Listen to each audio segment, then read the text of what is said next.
అక్క చెప్పండి, phone tapping కేసులో కేసీఆర్ గారిని విచారించడం జరుగుతున్న సందర్భంగా దీనికి సంబంధించి ఏం చెప్తారు? ఏం చెప్పాలి, రాజకీయ కక్షలో భాగంగా చేసింది ఏం లేక చెప్పుకోవడం లేక రేవంత్ రెడ్డి అనేటోడు చేస్తున్న బురద రాజకీయాలు తప్ప ఇంకొకటి ఏం లేదు.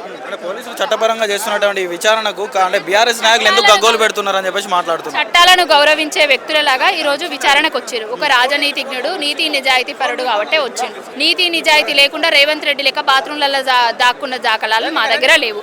ఇంకొకటి చట్టాలు రేవంత్ రెడ్డికి చుట్టాలలాగా పనిచేస్తున్నాయి. చట్టాలే నిజంగా చట్టాల ప్రకారం పనిచేసేది ఉంటే ఒక 65 ఏండ్లు దాటిన ఆయనే, ఒక పెద్ద ఆయనే, తెలంగాణ తీసుకొచ్చిన యోధుడు బాపు కేసీఆర్ గారు నందిన్ నగర్లో ఉండరు. ఆయన ఎక్కడ ఉంటారు? ఎర్రవెల్లి వ్యవసాయ క్షేత్రంలో వ్యవసాయం చేసుకుంటూ తన నియోజకవర్గంలో ఉంటారు. అక్కడికి పోయి సిట్ అధికారులు ఇవ్వాల్సింది నోటీసులు కావాల్చుకొని బురద జల్లే రాజకీయంలో భాగంగానే నందినగర్ ఆ ఇంటికి నోటీసులు అతికించడం జరిగింది. ఇవన్నీ ప్రజలు గమనిస్తున్నారు. రాబోయే రోజులలో కర్రు కాల్చి వాత పెడతారు.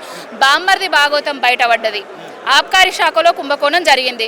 200 కోట్లు పెట్టిన మేడారం జాతరల సీతక్క రీల్స్ వేసుకోవడానికి 10 కార్లు కనిపించినాయి తప్ప భక్తులకు ఎవరైతే పోయినరో అన్ని అసౌకర్యాలే ఉన్నాయి. బస్సులు కూడా సరిగ్గా వేయలేదు. గ్రిల్స్లో ఇరుక్కున్న మహిళలను తీయడానికి కూడా ఎవరూ లేకుంటుండే. ఇంకొకటి, అవన్నీ డైవర్ట్ కావడానికి మాత్రమే రేవంత్ రెడ్డి పన్నిన పన్నాగమే టెలిఫోన్ ట్యాపింగ్. అయినా టెలిఫోన్ ట్యాపింగ్ గురించి వెళ్ళి మాట్లాడితే అడిగితే ఇట్లా మన బ్రీఫ్డ్ మీ సార్ ఉంటాడు కదా, hello brother I am with you, don't bother about everything I am with you అని చెప్పిండు. చూసిరా, ఆ ఆయనను అడగాలి. ఫోన్ ట్యాపింగ్ పితామహుడే చంద్రబాబు నాయుడు. 1995లా ఏం చేసిండో మీకు అందరికీ తెలుసు. తెలంగాణ తెలుగుదేశం పార్టీలో పుట్టి తెలుగుదేశం పార్టీని స్థాపించిన పెద్ద ఆయనను ఎన్టీ రామారావు గారిని వెన్నుపోటు పొడిచిన ఘనత నాయకుడు చంద్రబాబు నాయుడు. ఆ చంద్రబాబు నాయుడు, ఆ చెంబు, ఈ చెంచే ఇద్దరు కలిసి చేస్తున్న బురద రాజకీయాలే ఈరోజు ఫోన్ ట్యాపింగ్. ఇలా ఏది నిజాలు లేవు. ఒక రాజ్య పాలన జరుగుతున్నప్పుడు గూఢాచారి వ్యవస్థ ఉంటుంది. అది గూఢాచారి వ్యవస్థ అధికారులు చూసుకుంటారు. దానిలో ముఖ్యమంత్రి తొలి ముఖ్యమంత్రి బాపు కేసీఆర్ గారితో ఏం సంబంధం ఉన్నదో మాకు అర్థమైతే లేదు. ఇవన్నీ కొండందవ్వి ఎలుకని తీసే ప్రయత్నాలు చేస్తున్నారు. కాళేశ్వరంలో ఏం దొరకలేదు, మొన్నటిదాకా ఈ ఫార్ములా రేస్లో ఏం దొరకలేదు, ఇంకో ఫార్ములా అన్నారు, ఇప్పుడు ఫోన్ ట్యాపింగ్ అంటున్నారు. గూఢాచార వ్యవస్థ రాజ్యాన్ని కాపాడుకోవడానికి ఉపయోగిస్తే బాగానే ఉంటుంది కానీ మిగతా విషయాలకు ఉపయోగించారు అని చెప్పేసి మాట్లాడుతున్నారు. మిగతా విషయాలకు ఏమి ఉపయోగించారు? ఎవరన్నా వచ్చి మీకేమన్నా కంప్లైంట్ చేసిండ్రా? బయటికి తీయండి. ఏమి ఉపయోగించారు? ఫోన్ ట్యాపింగ్లు రాజీవ్ గాంధీ, ఇందిరాగాంధీ, పివి నరసింహారావు, వాజ్పేయి ఆనాటి కాలం నుంచెల్లే చేసిండ్రు. కానీ ఈనాటి కాలంలో మేము చేయలేదని చెప్తున్నాం. అయినా కూడా సాక్షిగా పిలుస్తున్నారు కేసీఆర్ గారిని. ఏదో ముద్దాయిగా పిలిచినట్టు, మొత్తం ఒప్పుకున్నట్టుగా బయట లీకులు ఎందుకు ఇస్తున్నారు? పచ్చ మీడియాలో ఎందుకు కుక్క బుద్ధులు చూపించుకుంటున్నారు అని అడుగుతున్నా.